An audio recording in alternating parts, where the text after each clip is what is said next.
Hey everyone, I've got a very special announcement to make before today's finale episode. As you know, we recently sold Season 3 t-shirts on dissectpodcast.com. Well, Spotify has decided to take the money generated from these shirts and use it towards a charitable donation. In celebration of Season 3 of Dissect, we're donating $5,000 to the Tipitianas Foundation in New Orleans. Tipitianas works to support the New Orleans music community and culture by providing instruments to school bands, hosting free youth music workshops, and a number of other music-focused programs. As you know, Frank Ocean was raised in New Orleans, and he talks about his childhood there throughout Blonde. We thought the youth and music-focused Tipitianas Foundation was a perfect fit for our contribution this season. A big thank you to everyone who purchased a shirt, and to Spotify for making this generous donation possible. It's a perfect way to wrap up the season. Okay, I hope you enjoy today's season finale episode.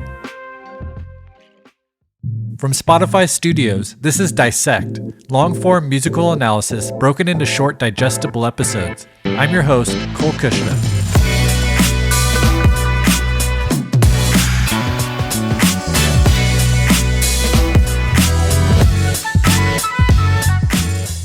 Today we conclude our season-long analysis of Blonde by Frank Ocean. On our last episode, we unpacked Blonde's final track, Futura Free, a song that functions similar to the rolling credits at the end of a film. We find Frank reflecting on the contrast of his life before and after finding success, while droning piano chords and Frank's pitched-up voice help to evoke and amplify Frank's nostalgic ruminations. If I was being honest, I say long as I can fuck 3 times a day and not skip a meal, I'm good. I used to work on my feet for $7 an hour. Call my mama like, mama, I ain't making minimum wage, mama. I'm on, mama, I'm on. Now I'm making 400, 600, 800K, mama. To stand on my feet, mama. Play these songs, it's therapy, mama. They paying me, mama. I should be paying them. I should be paying y'all, honest to God. I'm just a guy. On our previous episode, we had reached the end of the song portion of Futura Free, noting that the full track is perfectly divided in half by the silence that appears after the song portion and before the closing sound collage of home recordings. What's your first memory? The first word I learned to say, or that I ever said. What's the most amazing thing you've ever witnessed? The source of this sound collage is a recording by the skateboard crew Illegal Civilization from North Hollywood, California. The crew is led by Mikey Alfred, and the video features Mikey asking a series of questions to his friends Nikel Smith, Sage L. Sessler, Evan Clark, Abraham and Nabal Hariri, and Frank's younger brother Ryan Moore. While we only hear snippets of the answers on Futura Free, the entirety of the interviews are transcribed in the magazine Boys Don't Cry that accompany Blonde's release. On Futura Free, Frank cuts and pastes answers and questions together in a non-linear fashion. The result is what I feel to be a representation or depiction of how we remember, of the act of memory itself. When we think back upon our past, we remember in glimpses, fragments of images, impressions of time and place and feeling, but it's rarely completely linear. The sound collage that concludes Blonde seems to be structured in this way. We hear questions posed, and oftentimes the answers that follow don't relate to the question asked.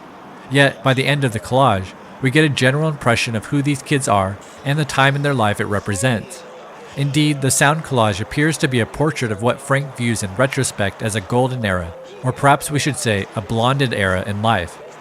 We recall that in the letter that prefaced the release of Blonde, Frank wrote, quote, "I don't think I shed a tear for a good chunk of my teenage years. It's surprisingly my favorite part of life so far," unquote. It comes as no surprise then the sound collage that ends the album.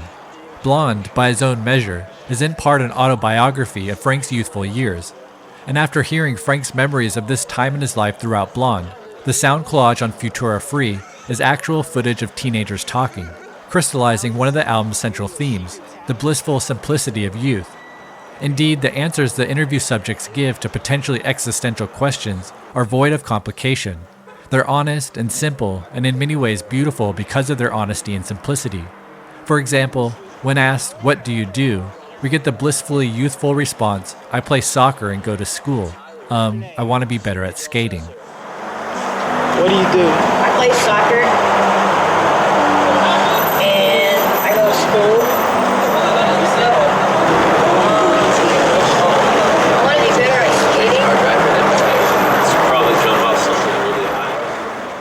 In essence, the kid's response is, "I'm learning and I'm playing." Isn't that childhood in a nutshell? Of course, beneath the sound collage, we hear the reoccurring theme that's presented throughout all the interludes on Blonde.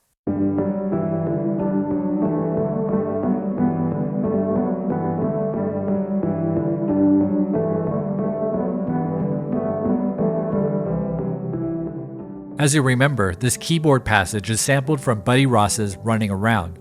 This theme works to unify all the interludes on Blonde, so it's fitting that we get one last iteration to close out the album.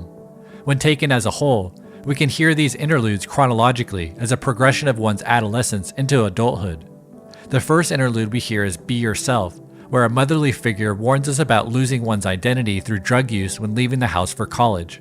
She preaches self-acceptance, categorizing drugs as a detour from who you really are. Many college students have gone to college and gotten hooked on drugs, marijuana, and alcohol.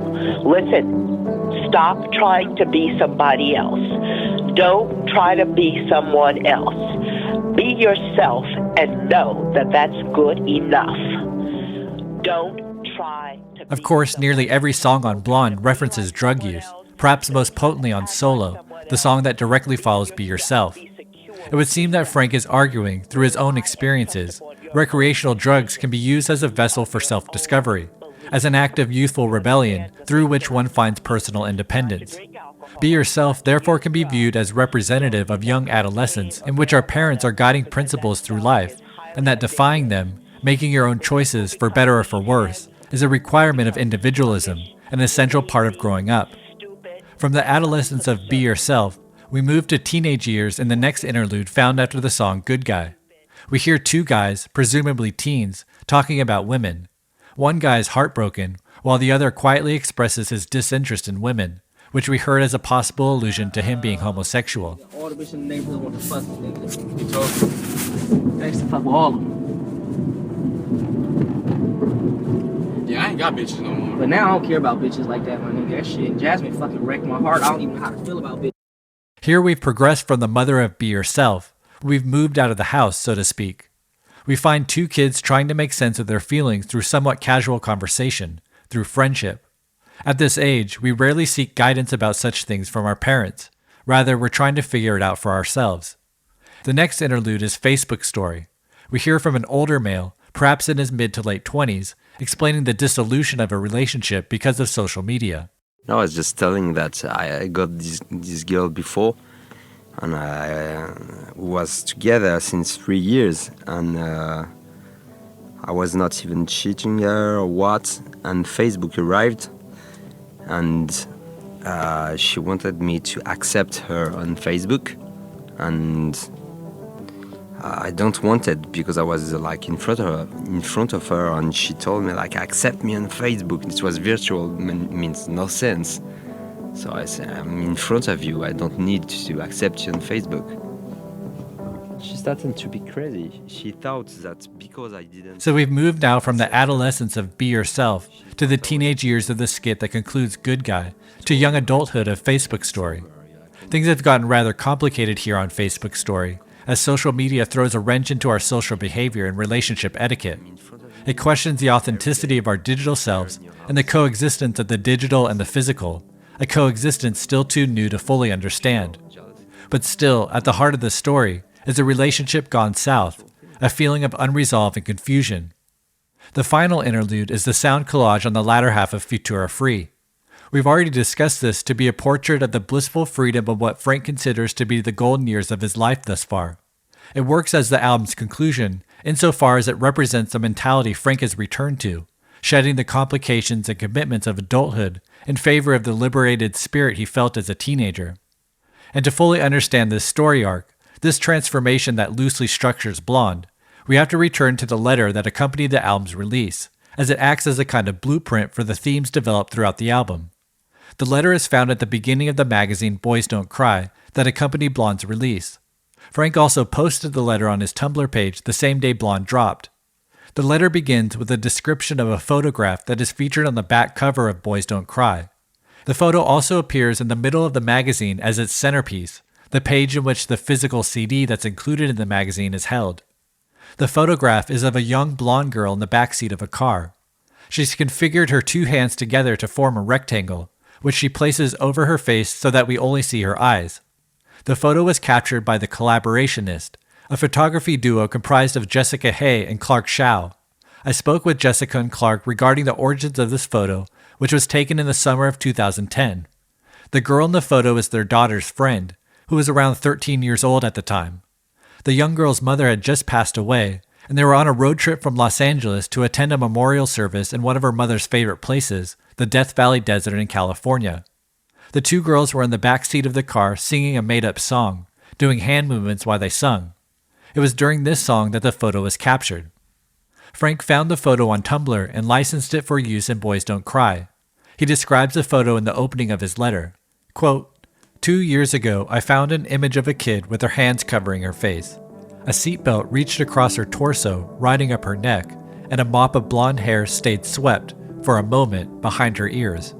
Her eyes seemed clear and calm, but not blank. The road behind her seemed the same. I put myself in her seat, then I played it all out in my head. The claustrophobia hits as the seatbelt tightens, preventing me from even leaning forward in my seat, depressing on internal organs. I leaned back and forward to release it, then backwards and forward again. There it is. I got free. Unquote. In my estimation, this was written with a number of interpretive layers, reflecting the themes and arc of Blonde, and by extension, Frank's own life and experience. Frank sees her eyes as clear and calm, specifically pointing out that they're not blank. They're at peace, but not unaware, not stupid. He also describes her blonde hair, of course a direct reference to the album's title. As we talked about on Self-Control, we might suspect one meaning of the title blonde to be the hair color many Caucasian kids have when they're young, but darkens with age.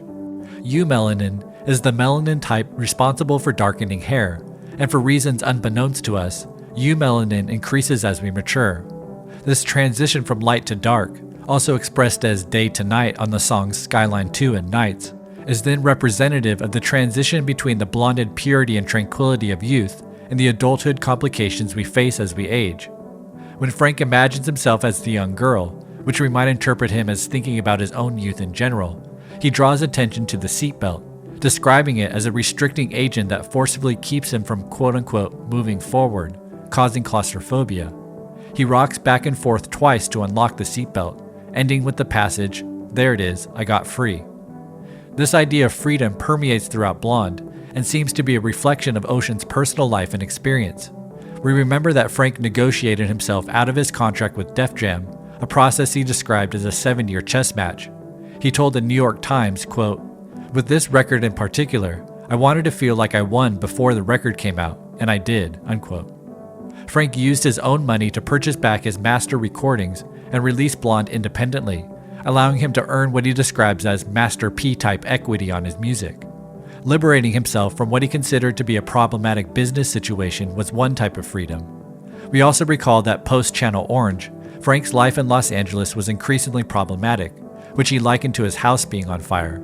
People had stolen money from him, and he was starting to distrust some of those in his inner circle. So Frank parted ways with his then management team, left Los Angeles and moved to London, where he worked on new music and traveled. This escape from LA was another type of freedom post-Channel Orange. Finally, we remember that Endless and Blonde were composed in the years immediately following his open letter that publicly revealed his sexual preference. The burden of this secrecy, the fear of judgment, and the quote, upkeep on a lie, as Frank put it, weighed heavily on Frank before that letter. He told GQ, quote, "But know what fear does to your strength. You don't even feel smart or capable. You just feel broken, and not just your heart, just a broken person," unquote. Regarding his feelings after posting the letter, Frank said, quote, "The night I posted it, I cried like a fucking baby. It was like all the frequency just clicked to a change in my head. All the receptors were now receiving a different signal, and I was happy. I hadn't been happy in so long," unquote. Later he said, quote, "Before anybody called me and said congratulations or anything nice, it had already changed. It wasn't from the outside. It was completely in here, in my head," unquote. So along with economic and artistic freedom, liberating himself from the burden of secrecy and finally being comfortable in his own skin was another type of freedom Frank Ocean found. Indeed, in retrospect, Frank told the New York Times, quote, "I'm in a very different place than I was 4 or 5 years ago with all that stuff. Different in my relationship with myself, which means everything. There's no shame or self-loathing. There's no crisis, unquote. And so to bring it all back to Frank's description of the young girl in the photograph, we view the seatbelt that Frank described tightening and pressing on his internal organs as metaphor for constraint, artistic and financial constraint by his record label, environmental constraint by his surroundings in Los Angeles, and emotional and personal constraint by living a lie, by not fully embracing his sexuality and identity. The rocking back and forth to release the seatbelt, an action that culminates with the line, "I got free," is then representative of Frank's escape. His escape from his record contract, his escape from LA, his escape from the lie. Indeed, it's no coincidence that Blonde ends with the song titled Futura Free. Futura is a font perhaps best known for its use by director Stanley Kubrick in his films, but the word itself closely resembles future. Blonde is an examination of one's past so that you understand the present in a way that grants you freedom moving forward. Future free. A return to the tranquility of one's mentality during youth, or as Frank described it, the clear and calm of both the child's eyes and the open road. It would seem that post-Channel Orange Frank Ocean was able to find that tranquility for himself. In the Boys Don't Cry letter, he continues by describing his experiences in the years between Channel Orange and Blonde. He describes driving Porsches in Tokyo, partying in England, riding quads in Mississippi, watching stars in Mexico, clubbing in Berlin, and recording music in Japan, New York, Miami, LA, London, and Paris. This to me sounds like the experiences of someone living freely, like the adult version of summer vacation, traveling the world, having fun with friends, living so that last night feels like a past life. Frank ends his Boys Don't Cry letter linking together the fondness of his teenage years with his present day. Quote, "Boys do cry, but I don't think I shed a tear for a good chunk of my teenage years. It's surprisingly my favorite part of my life so far. Surprising to me, because the current phase is what I was asking the cosmos for when I was a kid. Maybe that part had its rough stretches too, but in my rearview mirror, it's getting small enough to convince myself it was all good. And really though, it's still all good," unquote. The final line of the letter, "It's still all good," is an expression of the contentment he's achieved in the present day. Contentment we know was achieved through a series of calculated maneuvers that resulted in personal truth and liberation. Again, we recall what Frank told the New York Times, quote, "I'm in a very different place than I was 4 or 5 years ago with all that stuff. Different in my relationship with myself, which means everything," unquote. Frank's newfound relationship with himself, that contentment he achieved, made all the difference, and to me really informs the themes presented throughout Blonde. Without this personal contentment, Frank would not be able to look at his past relationships with the fondness and forgiveness he exhibits throughout the album. Skyline 2, Self-Control, White Ferrari, and Godspeed all display a gracefulness and warmth regarding the failed relationships of his past. With contentment in the present, Frank is able to look in the rearview mirror of his life and remember these experiences freed from the pain or heartbreak he might have felt at the time. He's able to see the bigger picture, how these experiences all led to who he is today. And if you're truly content with who you are today, you can unburden yourself from the resentment that you may have once felt in the past. If you're truly content with who you are today, forgiveness wins, kindness wins, love wins.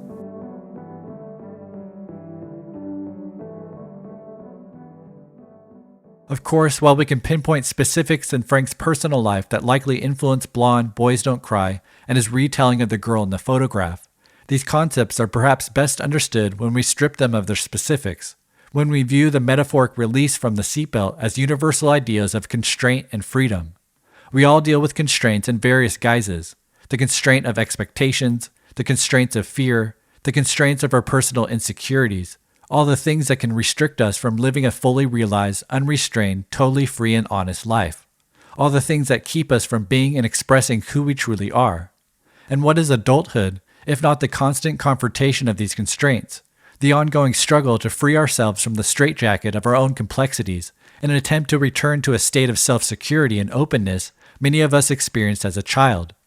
We can avoid freeing ourselves from constraints because it's easier in the short term, or, like Frank Ocean, we can confront them head on, knowing that if played correctly, it will allow for a happier, freer life going forward. Future free.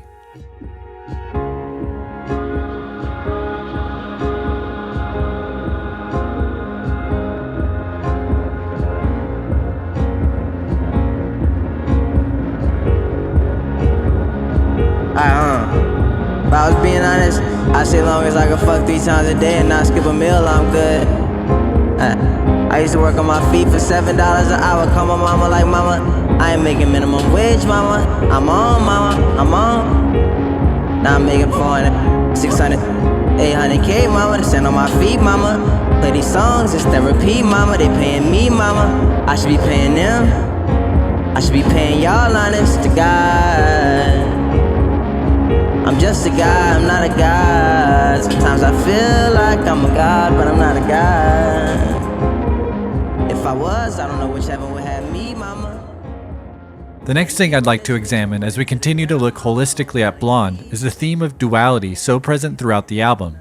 In fact, the idea of duality seems to be the structural foundation of Blonde, the comprehensive component from which the compositional framework stems. First, we look at the album title itself. We've already discussed one interpretation of the title, that blonde alludes to the light hair color of many children, including the girl in the photograph. This blonde color darkens with age, expressing the duality of childhood and adulthood. Like blonde hair, the purity and freedom of our youth fades as we age. This transition from light to dark is also expressed in the transition from day to night, another kind of duality, most notably featured in the song Nights. We could also link this interpretation to the idea of summer, blonde or yellow being the color we typically associate with summer. Traditionally in literature, summer is symbolic of youth. According to Greathouse, a company that researches symbolism in popular culture, quote, "The summer is the time of romance and infinite potential. The color of summer is yellow, and temperatures move from mild to warm. If spring is the time of birth, then summer is the time of youth, where one moves through the world with godlike ease and comfort. Summer is the background for Mark Twain's Huck Finn and Tom Sawyer stories, for it's in the summer that young boys escape from the civilizing influence of school and are free to explore," unquote. This traditional symbolic use of summer as representative of youth is thematically aligned with Blonde. Many of the songs reference summer by name, something we'll touch more on in a few minutes. The contrast or duality aspect is realized when summer comes to its inevitable end. Interestingly, the traditional symbolic use of autumn, the season that follows summer, is adulthood. Quote, "With the coming of autumn, the days grow shorter and the nights longer, and the temperatures move from cool to warm. If summer is the period of youth in one's life, then autumn is the adult period. Autumn is associated with mortality and melancholy," unquote. This contrast of summer versus autumn aligns with the dualities we've already discussed: childhood versus adulthood, day versus night, blonde hair turning dark with age. Finally, we know that the word blonde is French in origin, and its spelling varies depending on its use. Blonde without an E at the end is masculine, and blonde with an E is feminine. This presents another kind of duality, masculine versus feminine, male versus female. Frank has never concretely defined his sexual preference, but we know he has experience with both men and women, so we might assume this duality to represent this preference. But we can also view it as challenging socially constructed gender roles and norms, that quote-unquote masculine traits such as strength and aggression, and quote-unquote feminine traits such as sensitivity and passiveness are universal human characteristics that are emphasized or repressed depending on one's gender due to social constructs and pressures. Throughout Blonde, Frank embodies both these traits, something else we'll elaborate on in a few minutes. So to recap the multi-layered analysis of the dualities of the word blonde, we have childhood versus adulthood, summer versus autumn, day versus night, and masculine versus feminine. Things start to come together when we apply these thematic dualities to the structural elements of Blonde. As you know, the album is 60 minutes long, divided into two 30-minute halves, the large form structural expression of the duality theme. This division is marked by the beat switch that occurs on the song Nights.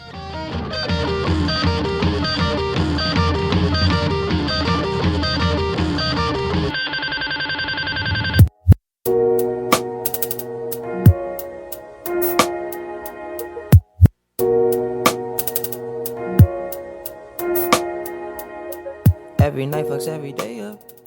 Now the interesting thing comes when we examine the beginning and ends of the two sides of the album.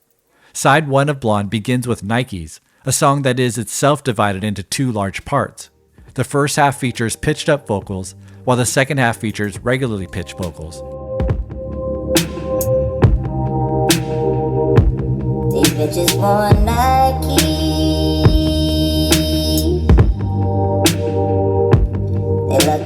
a check. Tell him it ain't likely. Said she need a ring. We'll let you guys prophesy. We gon' see the future first. We'll let you guys prophesy. We gon' see the future first. Living so the last night feels like a past life. Speaking of the end of side 1 and the beginning of side 2 is marked with the beat switch found in the middle of Nights, a song that oddly enough also features pitched up vocals on one half and regularly pitched vocals on the other. Round your city, round the clock. Everybody needs you. No, you can't make everybody equal. Although you got buku family, you don't even got nobody being honest with you. Every night fucks every day up. Every day patches the night up. On God, you should match it, it's that KO. No white lighters till I fuck my 28th up. 1998, my family had the Acura. In the official vinyl and CD versions of Blonde, Nights is stylized with a period between the T and the S. That is, it's spelled NIGHT period S. This period would seem to allude to the division of the album marked by Nights' beat switch, that the song's two parts serve as the end of side 1 and the beginning of side 2. When viewed this way, that is, when we consider Nights to be 2 songs, we realize Blonde's 2 halves each contain 9 songs, creating perfect track list symmetry to go along with its duration symmetry. Side 2 of Blonde ends with Futura Free, which you know also features 2 parts, one with Frank's pitched up voice and the other featuring his natural voice. I'ma stick around. I'm gon' let my nuts hang. Nigga, you got some just like me, don't you? Or maybe not just like me, you know I'm Africano, Americano. And even if you have Japanese roots, run deep, family tree. I keep quiet and let you run your phone bill up. I know you love to talk. I ain't on your schedule. I ain't on no schedule. I ain't had me a job since 2009. I ain't on no sales floor. So to recap, Blonde is split perfectly in half. Each half is bookended by songs that are microcosms of this larger expression of duality. Side 1 begins with Nikes and ends with Nights. Side 2 begins with Nights and ends with Futura Free. Nikes, Nights, and Futura Free all feature 2 contrasting musical sections, as well as 2 versions of Frank, a pitched up version and a regularly pitched version. These large and small structural expressions of the duality theme are also aligned thematically. Side 1 of Blonde is generally more brighter and warmer in tone than Side 2. We hear this both musically and lyrically. In this way, we can hear Side 1 as summer, as childhood, as day. We have the nostalgic, beautifully reflective song Ivy, in which Frank sings in a slightly pitched up voice throughout, evoking a younger version of himself. I thought that I was dreaming when you said you loved me. The start of nothing, I had no chance to prepare, I couldn't see you coming. The start of nothing, ooh, I could hate you now. On Pink and White, Frank reflects on his childhood in New Orleans and exhibits an overall appreciation of life, referencing summer directly in verse 2. From here, in the wake of a hurricane, dark skin of a summer shade, nose dive in the floodlines, tall tower, milk crate. It's the same way you showed me. On Solo, Frank finds heaven through experience and drug use, despite being surrounded by hell.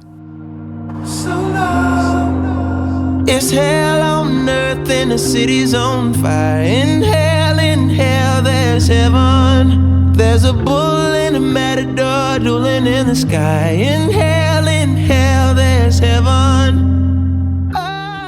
Skyline 2 comes within another reflection of a summer romance. Frank contrasts day and night while noting that summer is coming to an end, something we can liken to one growing older. This is joy, this is summer. Keep alive. Stay alive. Summer's not as long as it used to be. Every day counts like crazy. Smoke. Haze. Self-Control both opens and closes with references to summer romance, including another statement that summer is coming to an end. Poolside convo about your summer last night. Ooh, yeah. About your summer last night. I give you no play. Could I make it shot?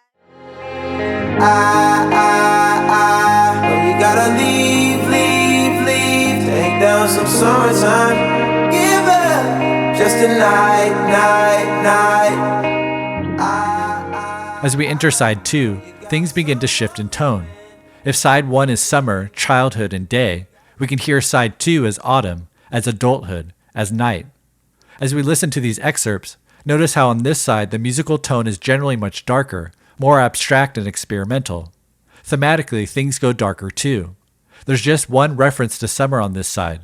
Fittingly, it addresses the end of summer and comes with side 2's first standalone track, Solo Reprise, an angular song expressing an older man's disillusionment with today's youth. Solo that I am no rookie but feel like a kid, looking at the other kids with astonishment while I'm on punishment, watching the summer come close to an end. After 20 years in, I'm so naive I was under the impression that everyone wrote their own verses. It's coming back different. There will be no more references to summer on the entire album from this point on. And if it's not clear that the musical and thematic tone has shifted, the next song, Pretty Sweet, makes the transition undeniable. To the edge I race, to the end I make it. All the risk I take it. Headbang with my 4 friends, we pour a taste out for the dead. This is the blood, the body, the life right now. The hype right now might be what I need. The trio of tracks that bring side 2 to a close, White Ferrari, Siegfried, and Godspeed, are all stripped of traditional drums. Instead, we get atmospheric environments that abandon traditional song structure in favor of a free-flowing stream of consciousness. On White Ferrari, we find Frank leaving a lover to explore the world. Bad luck to talk on these rides. Mine on the road, your dilated eyes. Watch the clouds float, White Ferrari. Next we have Siegfried, which can be viewed as the emotional or narrative crux of the album. We find Frank second-guessing his inclination toward nonconformity and personal liberation. I'd rather live outside. I'd rather chip my pride than lose my mind out here. Maybe I'm a fool. And maybe I should move and settle. 2 kids in a swimming pool. I'm not brave. In the center of Siegfried, Frank says goodbye to a part of himself, once and for all letting go of any attachment to the expectations of society, of a quote-unquote normal life. This is not my life. It's just a fond farewell to a friend. It's just a fond farewell to a friend. This is not my life. It's just a fond farewell to a friend. It's not what I'm like. Finally, the song concludes with Frank in the present. He states how precious and finite our lives are, which allows him to prioritize experience over expectations. He's free. Less morose and more present. Dwell on my gifts for a second. A moment. One solar flare would consume, so why not? Spin this flammable paper on the film that's my life. High flights, inhale the vapor, exhale once and think twice. Eat some shrooms, maybe have a good cry about you. See some colors, light hang glide off the moon. In the dark. And just how summer faded toward the end of side 1, the darkness of side 2 fades here at its end. The chaos and uncertainty of adulthood is overcome with Frank's personal liberation and transformation on Siegfried, allowing Frank to say a final goodbye to a loved one on the song Godspeed. He speaks of letting go of his claim on this person as he understands that, quote, it's a free world, that we all should be granted this personal freedom Frank has found for himself, that we're all floating on this tiny rock that is Earth, doing our best to figure things out, and that there's no hard feelings. Still, I'll always be there for you. How I do. I let go off my claim on you. It's a free world. Like the middle of Siegfried, we might also view Godspeed as a universal goodbye to a part of oneself, specifically one's childhood. While Frank looks at his youth and teenage years with fondness, a golden time in his life he preferred over his adult life, it would seem Frank has come to terms with who he is as an adult, and that acceptance allows him to move freely, viewing the world with childlike wonder and prioritizing experience as one does in their teenage years. Like we noted earlier, this convergence of the past and present is alluded to in the Boys Don't Cry letter, where Frank states that in his life's rearview mirror, his youth is, quote, getting small enough to convince myself it's all good, and really though, it's still all good, unquote. Frank has harmonized the freedom of his youth with his present day. He's freed himself from his past, from his fear, from societal presumptions, from the traditions of fame, from the constraints of a record label, from the expectations of sexual expression. As Frank stated in the aptly titled New York Times piece, Frank Ocean is finally free, quote, "This has always been my life and no one else's, and that's how it's always been since the day I came in it."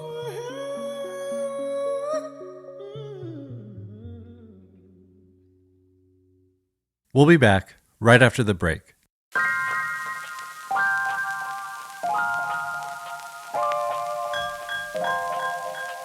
Today's episode of Dissect is brought to you by Sonos. Throughout Season 3, I've had the pleasure of experiencing the entire line of Sonos products in my home. And I have to say, I now listen to more music and podcasts than ever before due to the sheer convenience of these speakers. If I think of something I want to listen to, I don't need to find a CD, plug my phone into a receiver, or fumble around trying to get Bluetooth to work properly. Wherever I am in the house, I just tell Alexa what I want to hear, and within seconds, it's playing. Being able to have music constantly playing in my home has been a great bonding tool for me and my 3-year-old daughter. She's being exposed to a wide variety of music at a young age, which has really developed her musical taste in a positive way. She now asks Alexa to play her favorite artists: Radiohead, Bjork, Lauryn Hill, Frank Ocean, and the Coco soundtrack. You have no idea how proud this makes me, and this really wouldn't have been possible without having Sonos speakers in my home. To learn more about Sonos products, including their new soundbar Beam, visit Sonos.com. Again, that's Sonos.com. Now before we move on to hearing the audio submissions from Dissect listeners, I do want to briefly touch on Blonde's album art. There's actually 4 quote-unquote official versions of the album artwork. 2 of the 4 covers spell the word blonde without the E at the end, and 2 of them spell it with the E. This seems to adhere to the 2 versions or duality theme. Not only does he spell the word blonde 2 ways, he also has 2 versions of the album artwork for each of those spellings. The best known and most frequently used album cover is the image of Frank with green hair covering his face in a shower. This photo was taken by Wolfgang Tillmans at a studio in Berlin. The photo is a part of a larger collection from a shoot that appears in the Boys Don't Cry magazine. On this version of the album artwork, blonde appears without the E at the end, the quote-unquote masculine version of the word. This creates a juxtaposition between the traditional ideas of masculinity and what we see in the image, a crying male. This juxtaposition is extended with Frank's physical appearance, black, muscular, and shirtless. We typically don't see men with these types of features crying in popular culture media. We recall that before Blonde, the original album title was Boys Don't Cry, which seems to have some significance to this image. On one level, it's yet another example of Frank challenging gender norms and traditional ideas of what's masculine and feminine. But we also recall what Ocean said about the phrase boys don't cry in his letter. Quote, "Boys do cry, but I don't think I shed a tear for a good chunk of my teenage years. It's surprisingly my favorite part of life so far," unquote. So we're presented with a kind of irony here. Frank confronts and disarms the traditional idea of masculinity, that contrary to the saying, boys do in fact cry. But he also says for him, the phrase is actually true, that in his boyhood, in his youth, he didn't shed a tear for years. For him, his boyhood was a time of contentment and happiness, and only in adulthood did he begin to experience real pain, heartbreak, fear, insecurity, all the things Frank was forced to confront, most notably by addressing his first love and coming to terms with his sexuality in his open letter. Quote, "I sat there and told my friend how I felt. I wept as the words left my mouth. I grieved for them, knowing I could never take them back for myself," unquote. This is Frank Ocean at age 20, admitting his love for a male friend while weeping. No longer a boy, no longer a child, but a man, a young adult reduced to tears because of unrequited love, a uniquely adulthood complication. In Ocean's world, boys don't cry, men do. Thus, we get an image of an adult version of Frank Ocean crying on the cover of Blonde, spelled without an E. There's also a few other things to consider on this cover, most notably Frank's green hair. According to Wolfgang Tillmans, Frank canceled the photo shoot on one occasion because his hair colors wouldn't dye his hair in time. This would seem to imply that Frank had a deliberate vision for his hair color in this shoot. It's certainly possible that his green hair was a pure aesthetic preference. But if his hair color does contain symbolic meaning, we might speculate about a few possibilities. When one bleaches their hair blonde, it can very easily turn a greenish color when exposed to water containing certain minerals. If a shower line has copper pipes, traces of copper in the water can turn blonde hair green. Water with chlorine does the same thing. Many have speculated that Frank's green hair implies this, that like the child's blonde hair turning dark with age, Frank's bleached blonde hair turns green, that his golden years are now gone. I'm not totally convinced about this theory, but I do think it's worth mentioning. Personally, I think about the traditional symbolic meaning of the color green: renewal, rebirth, and growth. With so much of Blonde about reaching personal freedom and reconciling one's past through contentment in the present, this traditional symbolic use of the color green would seem to fit. We also realize that traditionally, a shower symbolizes a similar phenomenon: spiritual renewal and rebirth. This relates to water's symbolic use in general throughout time, as a purifying or cleansing element. For instance, in Catholicism, the water in a baptism acts in this way.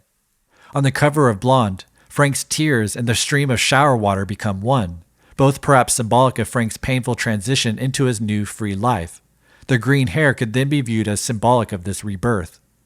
Finally, on Frank's hand that covers his face, there's a bandage wrapped around his index finger. This seems to allude to the very public feud about Ocean and singer Chris Brown that we talked about at length in our last episode. As you remember, the two were involved in an altercation at an LA studio, and Frank's left index and middle fingers were injured. At the 2013 Grammys, Frank had bandages wrapped around those fingers, similar in color and style to the bandage that appears on Blonde's cover. It could be that the album cover photo was taken when Frank's hand was still healing, though the timing of the two events don't seem to line up. If it were a deliberate nod to the Brown fight, it would thematically align with the masculine-feminine dichotomy Frank is playing with on the cover. The bandage is a reminder of a violent conflict between two men. According to the police report, Frank refused to shake Chris Brown's hand in the parking lot of the LA studio. Brown then punched Frank, beginning the fight. I point this out only to display that Frank was not submissive in this confrontation. In the traditional sense of the word, a physical fight is a masculine event. The bandage, a symbol of this event, is juxtaposed against Frank's crying face. It's Blonde versus Blonde with an E. Frank's not crying over the incident. Rather, the bandage and his crying are a display of how the masculine and feminine reside harmoniously within us all, that the cultivation and repression of the masculine and feminine are culturally influenced. In a Tumblr post honoring the artist Prince after his death, Frank wrote about how he is inspired by Prince's disregard for social norms of sexuality. Quote, "He was a straight black man who played his first televised set in bikini bottoms and knee-high-heeled boots. Epic. He made me feel more comfortable with how I identify sexually, simply by his display of freedom from and a reverence for obviously archaic ideas like gender conformity, etc. He moved me to be more daring and intuitive with my own work by his demonstration, his denial of the prevailing model." Unquote. The cover of Blonde, the masculine and feminine spellings, the magazine title Boys Don't Cry, Frank's wearing glitter makeup in the music video for Nikes, the absence of binary pronouns when referring to love interests throughout Blonde. All these things seem to be challenging what Frank feels are archaic notions and models of gender, of sexual preference, of the expected behavior of human beings based on what sex organs they are born with. Indeed, in the Boys Don't Cry letter, he says of his obsession with cars, quote, "Maybe it links to a deep subconscious straight boy fantasy. Consciously, though, I don't want straight. A little bent is good." Unquote. Even here, when Frank seems to be addressing his sexuality directly, he doesn't spell it out concretely. Same goes for his music. Frank Ocean doesn't write contrived anthems for the queer community. Rather, by living honestly and expressing himself and his experiences freely in his art, he leads and lives by example. He's famous but anonymous. He's one of the world's biggest artists but isn't signed to a record label. He can rap boastfully one moment as sing his soul out the next. He's a black male who's attracted to men, but also obsesses over cars and will not back down in a fight. You can catch him wearing jeans and a vintage t-shirt, or sequins tights and high boots at his 30th birthday party. Frank Ocean effortlessly lives in the in-between. His existence in and of itself is a challenge to the social norms and stereotypes he finds dated and dangerous. And just like Ocean himself, Blonde is so many things simultaneously. It's a portrait of remembrance. It's an acoustic scrapbook of childhood, a love letter to summer. It's an embodiment of the rebellious spirit of our teenage years. It's the conflict of adulthood, the complications of the modern world. It's the unshackling of personal and societal constraints. It's about discovering who you are and accepting what you found. It's the refusal of the status quo, a rejection of what is for what could be. It's the disintegration of the arbitrary borders between masculine and feminine. It's about the harmonization of contrary forces. It's the reconciliation and forgiveness of one's past that comes with true personal contentment in the present. But most of all, Blonde is Frank Ocean, the autobiography of an artist that relentlessly refused to compromise artistically, spiritually, sexually, financially, or professionally. A defiant, inspiring disposition through which Frank Ocean achieved autonomy and personal childlike freedom. A blonded life, indeed.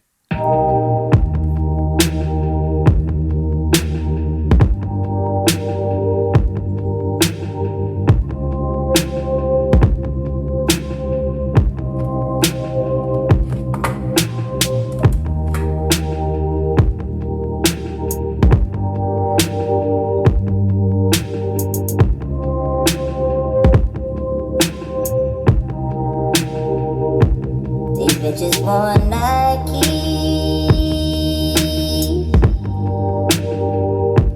They looking for a check. Tell them it ain't likely. Said she need a ring like Carmelo. You must be on that white like Othello. All you want is Nike. But the real ones, just like you, just like me. I don't play, I don't make time. But if you need dick, I got you. So now it's time we transition into hearing directly from you, from Dissect listeners all around the world. As you know, I asked all of you to share your biggest takeaways from Frank Ocean's Blonde and/or this season of Dissect. This is always my favorite part of the season, and just like seasons past, you guys didn't disappoint. We had so many submissions this season that I had to make this a two-parter. You'll hear about 30 minutes of submissions now. The rest you can find on part 2 of our finale, which is available now for you to listen to after this episode ends. What you're going to hear is a montage of very thoughtful people sharing what Frank Ocean means to them, and by extension, what music means to them. I would ask that you listen to each person attentively and openly. Hearing from you all serves as a great reminder of just how many people in the world genuinely appreciate the power of music. It's like we're all friends that will never meet, and it's just nice knowing that there's so many reflective, motivated, honest, and passionate people out there in the world, and that music has the power to bring us all together. What's up? It's Talia from Sacramento. Before Blonde, I'd always thought popular songwriting was a specific process, categorizable by genre, structured to be relatable and catchy, but Blonde, in all its fluid, detailed, and cryptic glory, protests that notion and proves that nothing you make has to be anything for anybody. It just has to be right for you. One could say that Blonde is purely self-indulgent in execution, but the end result is honest and human and free, and that's why its message transcends music. Blonde told me to let go. It's okay to live for myself and do me because everything I am or ever will be is already enough. I often find myself listening to Blonde when I feel trapped, and I'm always reminded that accepting myself and my circumstance, to harmonize with my pain, is the only way to move forward and to truly free myself. Hey, this is Grace from Salt Lake City, Utah. This season of Dissect has been one of deep self-reflection for me. As I listened to the analysis on Channel Orange and Blonde, I felt a powerful connection with Frank's sentiments about finding yourself, embracing who you are, and being okay with not knowing the world's plan. During the Pink Matter episode, I had a moment where I just had to sit down and let those emotions come. It was one of the few times someone was able to capture truly what it feels like to be queer, and all the thoughts and emotions that come with that. And for that, I am infinitely grateful. Thank you, Frank. Thank you, Cole. Hey, what's up? My name is Gustavo from Mexico City, and I'm the guy that tweeted at you that I fucking cried at the freeway listening to the self-control episode. I wanted to say thank you for showing me another side to my favorite song, and I just wanted to share with you that those last moments of the episode really moved me. It reminded me of my own mortality and how beautiful and sad and precious life is, so thank you. Hi, I'm Ophelia and I live in Prague. My biggest takeaway from Blonde is that good art is messy. Blonde transcends genre and strays from linear storytelling. It paints outside of the lines, and that's why it's a masterpiece. To me, this work is the perfect embodiment of the formation of a memory. Short, sweet vignettes of random details, atmosphere. I feel like memories are saved in parts, usually the best and worst, and that's what Blonde is to me. Highs and lows, full of duality, contradiction. It exemplifies the feeling of longing for something that's right in front of you. Something I've been feeling a lot as my last summer of high school comes to a close. So thank you, Frank, for Blonde, and thank you, Cole, for helping us recognize its genius. My name's Jostler, and I'm from Tucson, Arizona. I think my biggest takeaway from the album is the song Self-Control. I had just broken up with my boyfriend, and the song mirrored the situation exactly.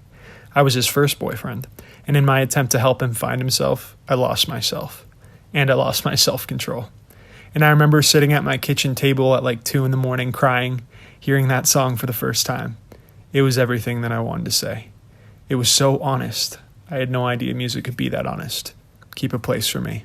It's nothing. Natalie, Texas. For me, there is no other artist that can evoke so much real, raw human emotion from a place so delved into the heart and soul.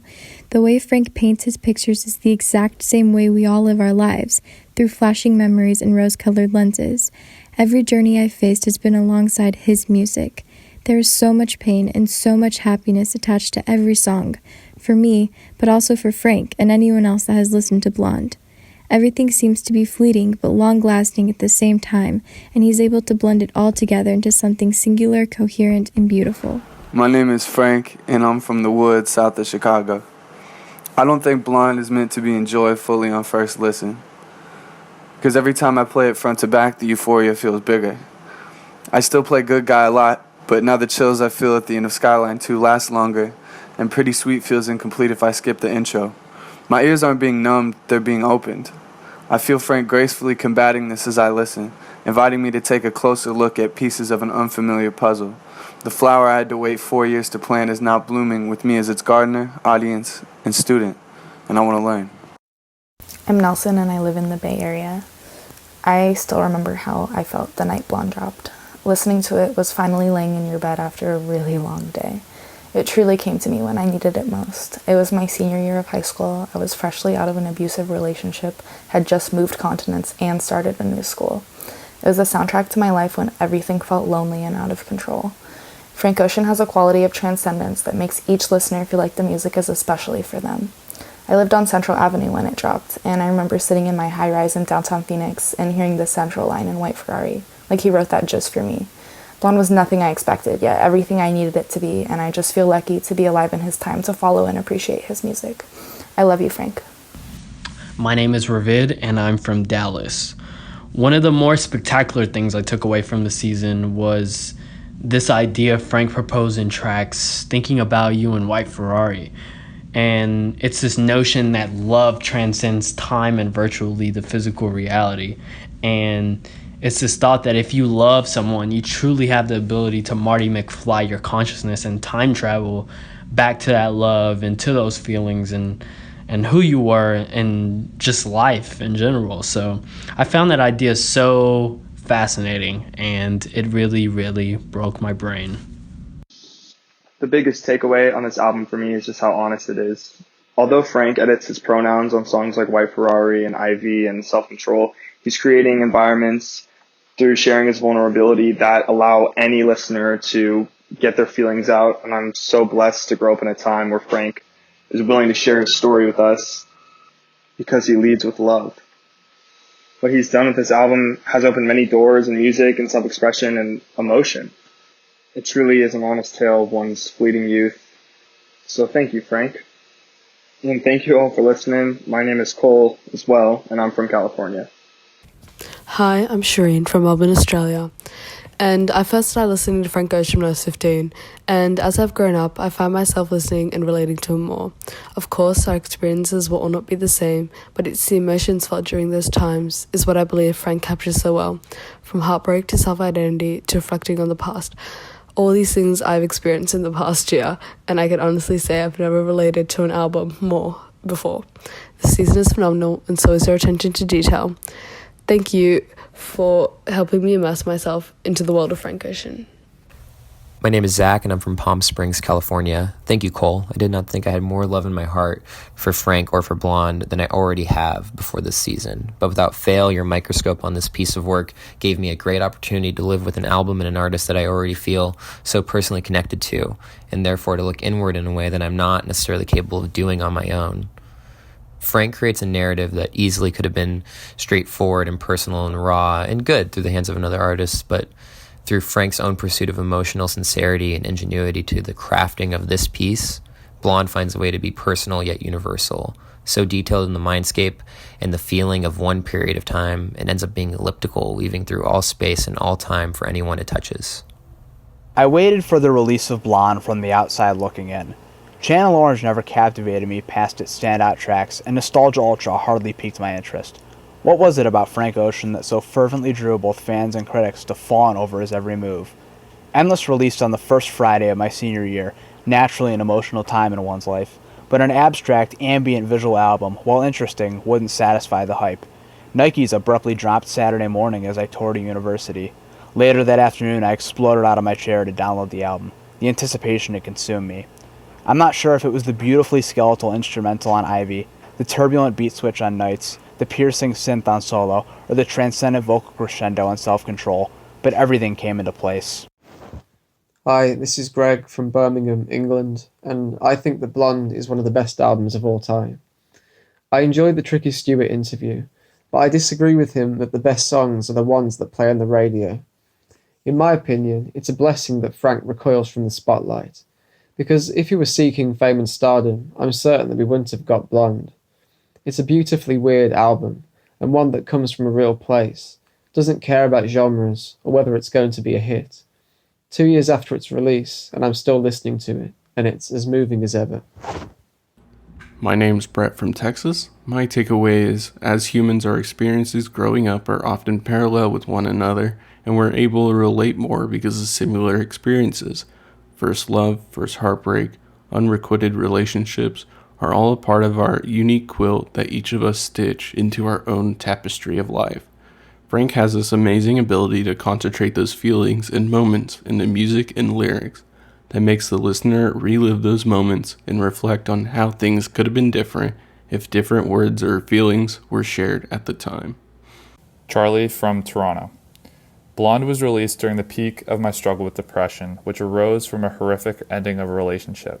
My broken psyche and guardedness formed a numbness towards affection that I expected to carry into adulthood if I chose to stick around that long. Blonde unforeseeably became the background music of much-needed introspection. Frank's ideas of nostalgia, despondent loss, and growing older allowed me to reflect on corroded relationships and begin to understand the importance and normalcy of my relationship failures.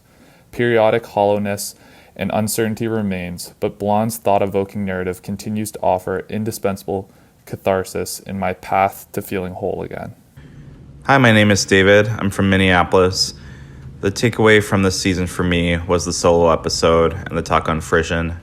I was going through a difficult month when that episode came out, so I took a walk, listened to that episode. I got chills from almost every song that you used. Your podcast has inspired me to utilize music as a therapy in my workplace as a mental health nurse in pediatric psychiatry. I see children every day coping with active trauma, and your podcast has inspired me to do research on the healing that music can do for the children I care for. Thanks, Cole. I'm Chris from South Africa, and I just want to say that Blonde showed me that music could indeed be art. It was the first album that I truly listened to, and not just heard. Frank constructs stories and imagery in a way that I'd never experienced before in music. Scenes of childhood, joy, sadness, loneliness, duality, that there will be bad times and good times that accompany them. I truly owe so much to Frank and Blonde for helping to shape my identity and my taste in music as I stand today. Ryan, United Kingdom. My biggest takeaway from not only Blonde, but Frank's work in general, is love.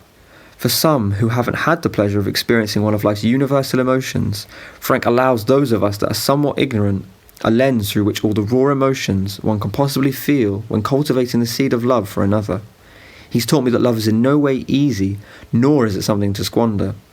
He's provided us all the opportunity to experience things foreign to some through incredible lyricism and artistic virtuosity. We all come away with a higher level of empathy and understanding for not only ourselves, but for those we hope to fall in love with or ones we have loved and lost. And Cole, thank you. My name is Jack, and I'm a music nerd from Maine. My friend showed me Dissect midway through this season, and I quickly binged the whole series. First off, thank you, Cole, for allowing me to enjoy music in a whole new way. Second, thank you for introducing me to the magnificent Frank Ocean. As a non-straight male, I have lots of trouble distinguishing my identity, trying to label my sexuality. Frank's music has taught me that labels aren't so important, and feelings for someone are just that. They don't need to be assigned a name. I'm a human. And just like Frank Ocean, I experience joy, sorrow, and love. It's amazing how music can help so much with self-discovery. Thank you. Hi, I am Rimal, and I'm from India. Blonde was the album that took me on the Frank Ocean joyride. Frank is the most perfect architect of sounds. His music evokes images and feelings that linger on even when the song ends. I am in awe of Ocean's musical talents, and Dissect has really opened my mind to the hard work and craftsmanship that goes behind these tracks. Blonde has touched a part of my soul and helped me get out of a stagnancy in my life. Frank's voice, music, and vision have helped me and accept life as is and keep alive, stay alive. My name is Adan, I'm from Las Vegas. I've never heard Dissect before this season, but Blonde is one of my favorite albums of all time, and I've listened to it at least once a week since it was released. This podcast made me feel like I've never paid attention to it. Going back after zooming into each lyric, each note, and each story behind its production has made the album less of an album and more of a grand life-changing experience that has made me a better musician by learning about the techniques, chords, and tempos that were used, a better person by learning about how Frank dealt with bittersweet heartbreak, but most importantly, it has made me a better listener. So thank you to everybody that works on this podcast. The world of music needs you, and thanks you.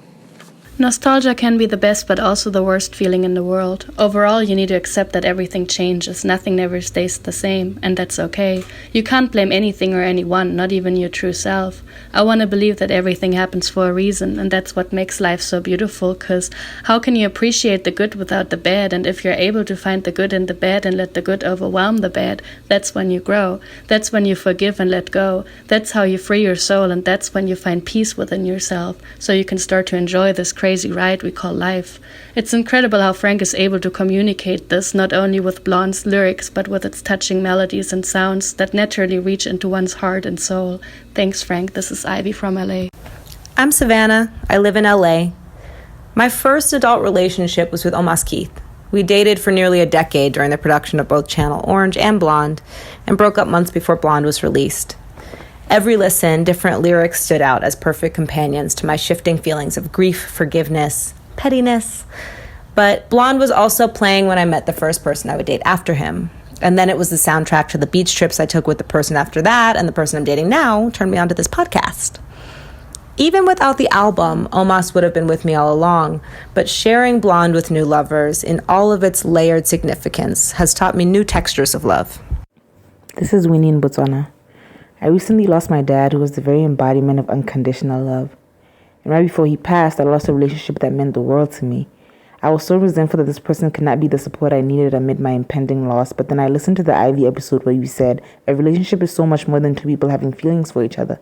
Timing, circumstance, and environment are also important, but love transcends those things. And I felt something shift in me. The biggest takeaway from this season has been this idea that when you reflect on a painful encounter, you can choose to freeze pains in the love you've experienced and forgive the other party as well as yourself for all the things you didn't do right. That's incredibly liberating and reminds me of when Toni Morrison said, the plot you choose for your life may change or even elude you, but being your own story means you get to control the theme and invent the language to say who you are and how you mean in this world, something Mr. Ocean does incredibly well. Hello, my name is Salim from New York. When I first listened to Blonde, it was an album that saved me in one of my most debilitating times, specifically in my first breakup, one that was hard to get over to say the least. However, listening to the intention behind Frank's lyrics, it provided me a perspective that allowed me to move forward and embrace my own vulnerability, especially with the song Ivy, one that I first took as heartbreaking and then took as a sign of empowerment as I listened in on this season. Something as simple as the lyrics of "We'll never be those kids again" and "The start of nothing, I could hate you now" is so powerful. The thought of unrequited love and the passage of feelings. But even through the unfairness and desire of anger, it's not fair to indulge if it means forgetting what once was. And that realization is something I will cherish forever. Hey, this is Sam from Sydney. What I've always loved about Frank is that he's more storyteller than singer, and like any great novelist or director, Frank knows that specificity is the best way to generate empathy, whether he's talking about an Akira legend in 1998 or a gay bar he went to in New York. And while his stories do come from a very particular perspective through his origins, his sexuality, or just his intense love of cars, he uses this specificity as an input so that a more universally insightful output can be taken on and learned by the listener, the value of nostalgia or of past relationships or independence. I think that's what really makes Frank so special. Well, that and the beat switch in Nights. I'm Mike from Boston. My biggest takeaway from Blonde is the idea that Frank presents that you can have a traumatic heartbreak or upbringing and be able to process that pain, yet separate the good memories and salvage them as things to cherish. There's so much wisdom there, and the way he uses different voice pitches and duality to flesh that all out is nothing short of beautiful. My name is Grant, and I'm from Canada. I think Frank Ocean and this season have been powerful and inspiring, because Frank Ocean shows us bravery and courage. Whether it's your sexuality or taking a risk with art or anything in your life, really, his honesty shows us an example of how to truly exist comfortably as ourselves. That's a lesson I feel like I'm going to take and incorporate into my everyday life, so I can truly live as myself. Hey Cole, my name's Jack Greenwald. I binged the first 2 seasons of Dissect earlier this summer, so waiting week by week this time around was agonizing. I've loved this podcast since its very first episode, and although I've turned many people on since, being able to share my passion with the virtual community of others out there who hang on every note and syllable like I do is remarkable. My favorite part of this season was the exploration of the Frisian concept, particularly for the self-control episode.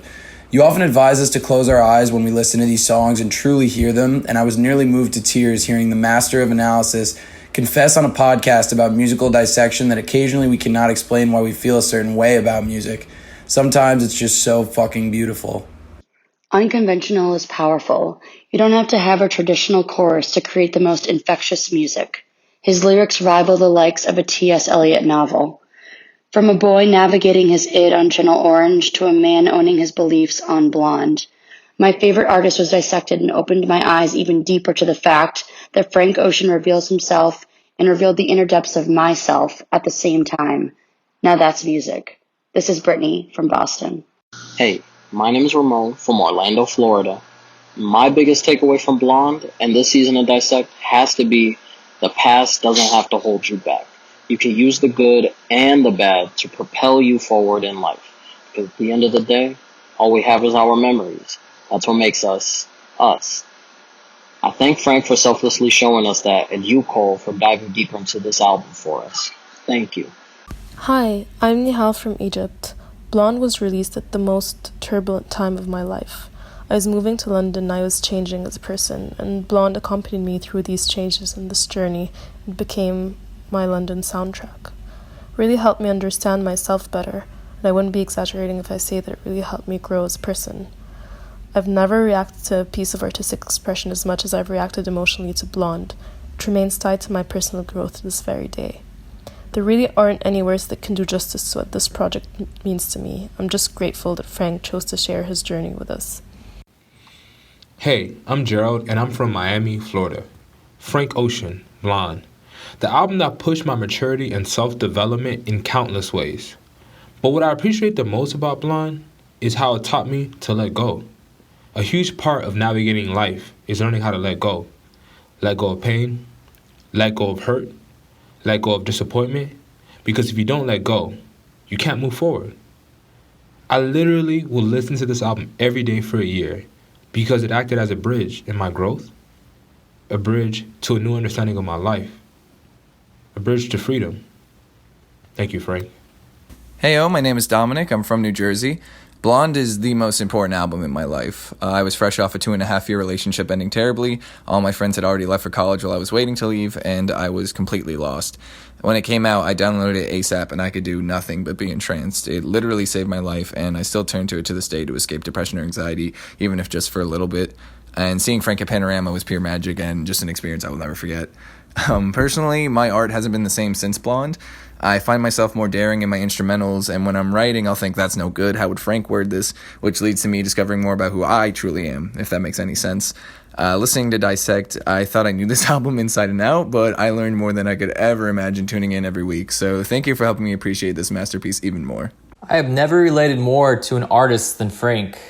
I came out as gay to my close friends a few months before Frank's open letter. July 2016, I dyed my hair blonde for the first time in my life. A month later, Blonde was released. 2 years before the release, I moved to the Bay Area on a whim to escape my hometown. It was a journey. Blonde felt like every experience I'd ever felt during those 2 years. From new beginnings, remembering we'll never be those kids again, to lots of pot smoking while rolling solo. Blonde evokes so many emotions I've felt all throughout my life, more so than any other piece of art I have ever come across. Kelsey from Detroit. The biggest lesson I took away from both Channel Orange and Blonde was that I'm not alone in how I feel. These raw, sometimes ugly emotions I experience are universally understood and felt. Frank's unfaltering talent for putting human emotions into music makes me feel a little less alone in the world and sizably more comfortable in who I am. I used to deny myself the simple pleasure of nostalgia. I thought it to be counterproductive and, to a certain degree, self-destructive to reflect on the past, especially if the outcome of the event was negative. However, through our analysis of Frank Ocean this season, I realized that nostalgia is a part of the human condition, a natural, healthy exercise of self-reflection and expression. To reminisce about foregone loves and memories, one can think fondly of a person who they used to love but no longer do. One can have positive associations of a place wherein tragedy occurred. There is beauty among atrocity, love among hate, good times among the bad. And it is okay to recognize the silver linings, because life is complex and dualistic. One can have conflicting feelings and emotions and memories. And to truly live is to recognize the paradoxes of life and appreciate them for what they are. Hey, this is Leo from New York, and I was wondering why Frank's music is so damn relatable.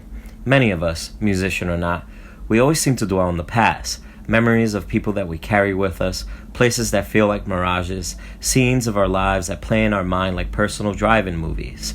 And without those movies, it would be hard to get a sense of who we really are. What's past is prologue, if you will. Even though Frank is more of a recluse or a mystery than most artists, his music reveals everything we need to know about him, and things we can't help to know about ourselves. I think it's interesting how his memories don't get in the way of our memories. His lyrics are so relatable, it almost feels like we wrote them ourselves. The moods or vibes he sets up with music could be the soundtrack of everyone's movies, not just his. My name is Marco from Memphis, Tennessee. I suffer with extreme anxiety and severe depression, and I've always loved Blonde. And after this season, really getting into it, I can genuinely say that this album has now changed the way I look at my own life and helped me find the silver linings and the beauty in situations that used to only cause me anxiety or pain. And I want to thank Cole so much for exposing the genius of who I believe is one of the greatest artists of all musical history. That's Frank Ocean. Hello, my name is Nick, and I'm a 16-year-old from Hodgenville, Kentucky. Blonde has given me the most intense emotional experience any album has ever offered me, as well as a better appreciation for this particular time in my life, as Frank spends so much of Blonde reminiscing about his youth and evoking younger versions of himself through voice modulations. Blonde describes the positives of being young and in love, but also the negatives and the heartbreaks, and that's what makes it so impactful, is that it's all beautiful, the good and the bad joined to make glorious harmony. Blonde opened me up to my vulnerabilities and allowed me to embrace my feelings rather than ignore them. Boys do cry. Just watch me when I listen to Blonde. This is Musilla from Nairobi, Kenya, and my biggest takeaway was Frank Ocean's attention to detail. Whether it's making 50 versions of White Ferrari or making the musical notation of pyramids look like an actual pyramid, he puts in so much work to make each song a masterpiece. And even if someone listening on the radio or at a party may never understand all the elements that make his music genius, they'll understand how the music made them feel. And that's what will make his music last forever. The universal emotions that he evokes, and in my experience, the emotions that he's helped guide me through. Frank taught me to make everything I do a masterpiece, whether anyone else will fully understand it or not. Hello, Cole. My name is Eli from Los Angeles. Thanks for another legendary season of Dissect. On car rides with my mom, I am always playing Channel Orange, and recently she asked me why I love it so much. I told her to check out Dissect, doubting she would care enough to hear you explain every single line. To my surprise, next time I saw her, she told me how upset she was. In fact, she listened to the Super Rich Kids episode 3 times because of how much she enjoyed your commentary. I just want to thank you for turning my mom into a bigger Frank fan than I am. Hi, I'm Jenna and I'm from Dallas. Blonde has taught me that the beauty in life can only be fully understood through vulnerability. That pain and sadness fucking hurt, but that there is beauty in healing from them. That I will never be my full self if I am too afraid of the growing pains that life waits for me at the end of my truth. That surviving is not enough. I must live honestly and boldly if I ever want to find meaning. Blonde has taught me to take leaps and to get hurt and to live and live and live. And most importantly, it has taught me that even though I am not brave, I should try to be. Hello, Cole. My name is Victor Musasia from Dallas, Texas, and I think that my biggest takeaway from the season is the idea of acceptance. Acceptance of yourself and who you are, who you were and who you'll be, as well as the acceptance of others and the relationship to you, no matter the length. The stories and journeys that Frank takes you on in his lyrics are complemented by the musical landscape he creates, which as a musician and producer has been inspiring to say the least. And I felt my mindset evolve as the season progressed, and I started to appreciate the things that have happened in my life, the people who have been a part of it, and knowing that there's something to learn with each new experience. Thank you so much for making my summer more memorable, as each episode always brought new things to contemplate and great music to appreciate. My name is Sunyu, and I'm from Michigan. Frank Ocean, a black queer man expressing himself so freely despite societal constraints, has undoubtedly paved the way for more great art. Blonde came out at such a formative time in my life, the first summer after college. I was discovering myself, what it means to have friends, to desire, to be so forcefully uprooted from an entire era of my young life. People often say that Frank's music conjures everything from our glossiest memories to the most devastating periods in our lives. Witnessing and interpreting the marriage of these two extremes on one body of work has allowed me to come to an understanding of this album and subsequently what has happened in my own life. Sometimes it's easier to reflect on somebody else's life before reflecting on your own. Hey Cole, this is Sean from Atlanta, Georgia. About a year ago, I was hospitalized after a pretty serious suicide attempt. And at the time, I just remember all I wanted in life was to listen to Blonde by Frank Ocean again. I didn't really understand why I had this feeling, but after listening to your podcast, I've been able to answer that question. Blonde taps into that universal spirit of emotion. He can say with music what words really can't. I've been able to seek understanding and find closure in my life because of your podcast, and I thank you. Best of luck in the future. Hi, my name is Miguel and I'm from Portugal. Since it was released, I have been listening to Blonde a lot, for days in a row, and 2 years later I am still amazed by what Frank manages to do. Such an impressionistic collage of thoughts, ideas, stories. I think we all have been through what Frank recounts, even if so much in his life is different from ours. But particularly after I heard the episode on Why Ferrari, I began to feel even more of my life in Frank's words. Ultimately, that's what we want, to see that even in all our differences, we all deal with variations of the same, being human. There comes a time where we all need someone who looks like us to give us the green light to be ourselves. These individuals stand in as mirrors, and when we look at them, it's like seeing our reflection for the first time. In neighborhoods all across America, black masculinity is often upheld to the most toxic of degrees, and listening to Frank was a much-needed breath of clean air. For the boys who don't cry, Mr. Ocean renewed our license to feel. His work is a catalyst for connecting to and embracing our own emotions. These songs are our declaration of independence. It's a reaffirmation that we can be black and beautiful, scared and brave, rigid and fluid, endless.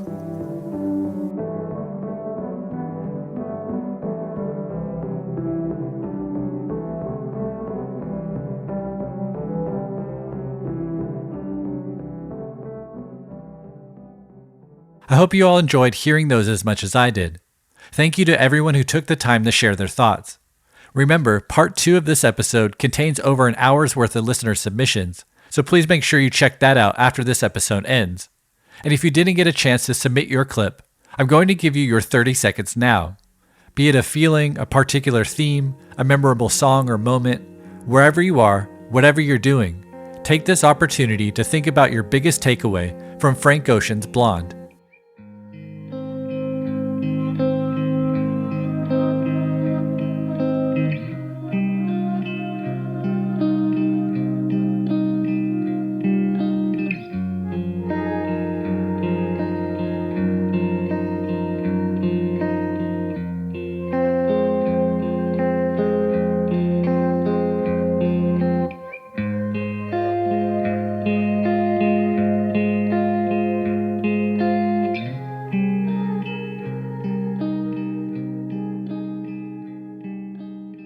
Okay, everyone. Thank you so much for listening this season. I'm genuinely grateful for each and every one of you so passionately supporting this podcast. I'll talk to you in a few months when we'll dissect another musical masterwork, because great art deserves more than a swipe.